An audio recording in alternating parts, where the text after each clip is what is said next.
기도가 필요한 순간이 찾아왔습니다. 내가 할 수 있는 건 없었고 손에 쥔 건 아무것도 없었습니다. 그래서 무릎을 꿇었습니다. 기도했지만 답은 오지 않았습니다.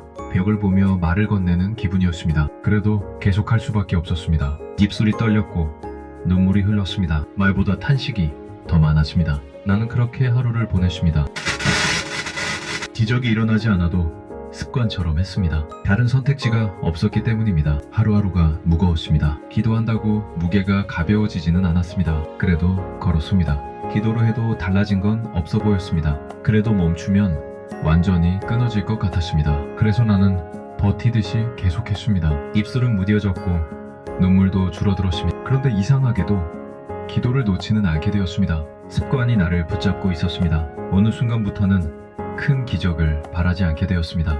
오늘 하루만 버티게 해달라고 기도했습니다. 그 기도가 가장 솔직했습니다. 그 무렵 생각하지 못한 사람이 내 삶에 들어왔습니다. 우연처럼 보였지만 마음은 자꾸 이상했습니다. 기도하던 사람에게만 보이는 신호 같았습니다. 그 사람은 오래 고민하지 않았습니다. 마치 답을 이미 받은 사람처럼 말했습니다. 나는 겁이 나면서도 마음이 놓였습니다. 우리는 준비된 사람들이 아니었습니다. 형편도 환경도 넉넉하지 않았습니다. 기도는 특별한 시간이 아니었습니다. 밥하다가도 걷다가도 잠들기 전에도 했습니다. 짧았지만 자주 했습니다.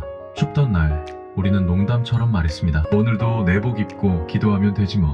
웃음이 나왔고 다시 걸을 힘이 생겼습니다. 문제는 사라지지 않았습니다. 사람도 돈도 기회도 부족했습니다. 기도만 계속 늘어났습니다. 사람들이 하나둘 떠나기 시작했습니다. 붙잡을수록 더 멀어지는 느낌이었습니다. 나는 무너져 내렸습니다. 그런 날에도 해야 할 일이 있었습니다. 누군가를 돌아보는 일이었습니다. 마음은 아니었지만 걸어갔습니다. 내가 위로하러 갔는데 오히려 위로를 받았습니다. 하나님은 늘 방향을 바꾸셨습니다. 나는 그걸 나중에야 이해했습니다. 누군가의 삶 속으로 들어가는 일은 쉽지 않았습니다. 냄새도 분위기도 표정도 낯설었습니다. 그래도 앉았습니다. 도망치고 싶은 순간도 있었습니다. 믿음보다 몸이 먼저 반응했습니다. 나는 부끄러웠습니다. 그래도 하나님은 그들을 사랑하셨습니다. 그래서 나도 다시 마음을 고쳤습니다. 기도하며 머물렀습니다. 조금씩 얼굴이 달라지기 시작했습니다. 말투가 바뀌고 눈빛이 변했습니다. 하나님이 일하고 계셨습니다. 나는 내가 모든 걸 해야 한다고 생각했습니다. 하지만 아니었습니다. 하나님은 이미 일하고 계셨습니다. 응답은 늘 보이지 않는 곳에서 시작되었습니다. 내 눈이 늦게 열렸을 뿐입니다. 기도는 멈춘 적이 없었습니다. 그때부터 마음이 조금 가벼워졌습니다. 내가 끌어야 할 삶이 아니었습니다. 맡겨도 되는 길이었습니다. 기도는 요구가 아니었습니다. 동행이었습니다. 그 사실을 배우는데 오래 걸렸습니다. 여전히 밤은 찾아왔습니다. 하지만 예전처럼 두렵지 않았습니다. 하나님이 일하신다는 걸 알게 되었으니까요. 길게 못해도 괜찮았습니다. 자주 하면 되었습니다. 그렇게 하루가 채워졌습니다. 누군가와 같이 기도하면 더 쉬웠습니다. 내 믿음이 약할 때 서로 붙들어 주었습니다. 기도는 공동체였습니다. 결국 나는 여기까지 왔습니다. 내 뜻을 고집하던 자리에서 주님의 뜻을 듣는 자리로. 왜 빨리 응답하지 않느냐고 묻던 날들이 있었습니다. 이제는 압니다. 내가 준비될 시간이 필요했습니다. 나는 여전히 완벽하지 않습니다. 오늘도 흔들립니다. 그래서 또 기도합니다.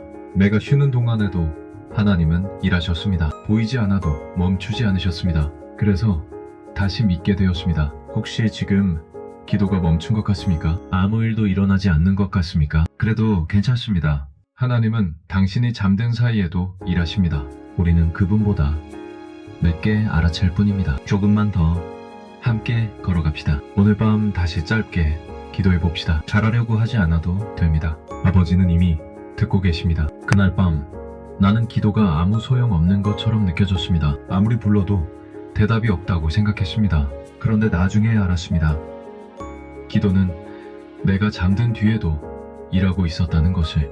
나는 어린 나이에 사랑하는 사람을 먼저 보내야 했습니다. 하나님을 믿는다고 했지만 마음은 텅 비어 있었습니다. 그때부터 기도는 선택이 아니라 숨처럼 필요한 것이 되었습니다. 도망치듯 예배당으로 들어가 바닥에 앉았습니다. 무슨 말을 해야 할지도 몰랐습니다. 그저 울면서 하나님을 아버지라고 불렀습니다. 그날 이후 나는 시간이 나면 기도했습니다. 기쁠 때도 화가 날 때도 이유 없이 불안할 때도 말입니다. 기도는 점점 사건이 아니라 생활이 되었습니다. 하지만 삶이 갑자기 좋아지지는 않았습니다. 여전히 형편은 어렵고 문제는 그대로였습니다. 그래서 더 많이 묻게 되었습니다. 정말 듣고 계신 걸까?